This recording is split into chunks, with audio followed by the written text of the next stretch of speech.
Plateau repas, c'est notre rendez-vous avec la diététicienne et nutritionniste Sandra Ferreira. Sandra, bonjour. Bonjour Emmanuel. Aujourd'hui, vous avez choisi de nous parler du syndrome de Prader-Willi. C'est un syndrome qui touche une naissance sur 25 000, c'est quand même beaucoup. Syndrome rare, assez méconnu. Peut-être on commence par le définir avant de raconter l'implication qu'il a sur la façon de s'alimenter. Oui, alors c'est vrai que c'est assez rare, mais mine de rien, une naissance sur 25 000, c'est pas tant que ça.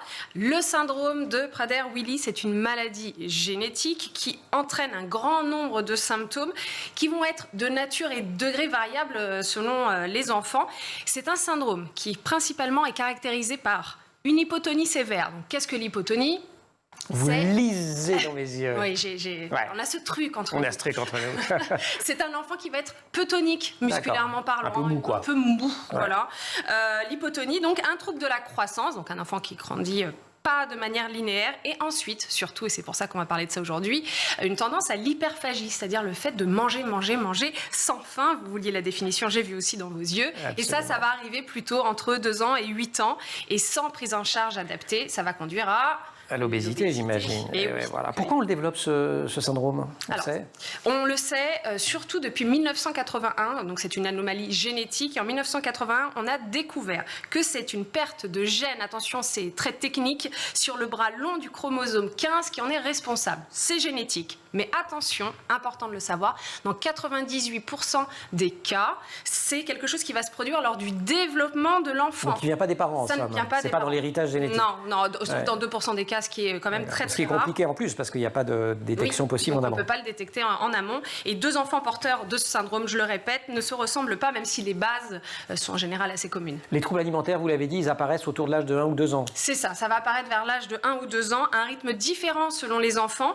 Le poids va d'abord augmenter sans que l'appétit augmente. Et vers l'âge de 8 ans, en moyenne, l'hyperphagie, donc le fait de manger sans satiété, va apparaître. Donc là, il y a une obésité qui va arriver, qui va toucher principalement le ventre, les fesses, les cuisses, et surtout avec les complications graves, diabète, problèmes respiratoires et problèmes cardiovasculaires. La mauvaise nouvelle, c'est qu'il n'y a pas de traitement. La bonne, c'est que si on suit vos bons conseils, on peut essayer d'atténuer les effets de ce syndrome. Et voilà mes conseils. Donc du coup, alors, c'est la première fois, je pense que je vais dire ça, il faut quand même une alimentation assez stricte. Je ne suis pas pour le strict, mais là, on parle d'une pathologie, on est obligé. Là, on se soigne en fait. Voilà, alors, il n'y a pas de traitement, mais on va prévenir. Il faut beaucoup d'empathie et de bienveillance avec ces enfants, parce qu'il faut vraiment imaginer qu'ils ont tout le temps faim, et c'est pas de leur faute, c'est qu'ils n'ont pas cette hormone de la satiété. Donc, respecter les horaires fixés avec les enfants. Alors, pas à la minute près, mais ils ont besoin que ça soit quand même assez cadré, ils ont besoin de ça, de la régularité.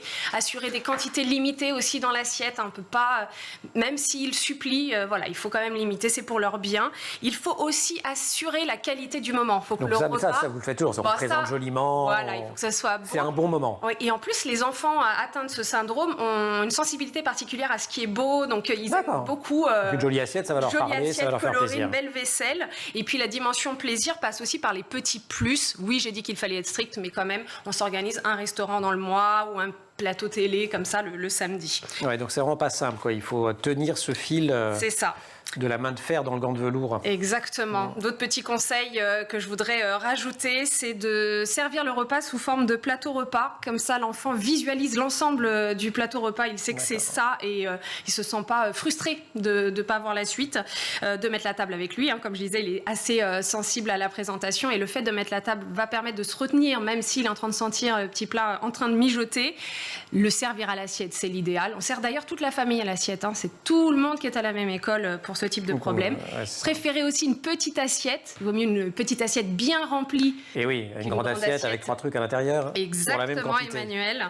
Pour les plus petits, il existe des assiettes prêtes à l'emploi. Comme ça, il n'y a pas de souci. On ne risque pas de trop déborder au niveau des quantités. Et enfin, c'est peut-être même le conseil le plus important, multiplier la variété des légumes parce que les légumes, ça prend de la place dans l'estomac, mais c'est pas trop calorique et ça empêchera l'enfant de tomber dans une très très grande obésité. Sandra, merci beaucoup. Ce syndrome de Prader-Willi, syndrome rare, et voilà, une Sandra un peu plus... oui, un peu plus que d'habitude, mais on parle bien d'une maladie, on parle d'un traitement. Merci 1000 fois de nous avoir raconté comment on pouvait sortir pour juguler les effets de ce syndrome. Merci également à notre invité. Je rappelle que les 23 et 24 juin, tout le monde est invité à célébrer le 10e anniversaire de l'association de Sébastien Bouet. Vous pouvez aussi lire des livres, parce qu'il y a des livres extrêmement utiles sur ces sujets-là.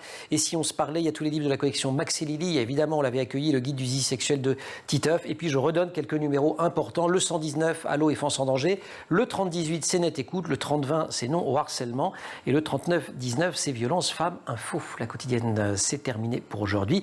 Merci à Sandra, merci à toute l'équipe. Au maquillage, Laure Audemont. Marine Plantec en régie, assistée par Dylan Colère, Maxence Mougin au son, Raphaël Morel à la réalisation. Vous restez sur School TV et vous retrouvez la quotidienne en permanence sur Internet et sur les réseaux sociaux.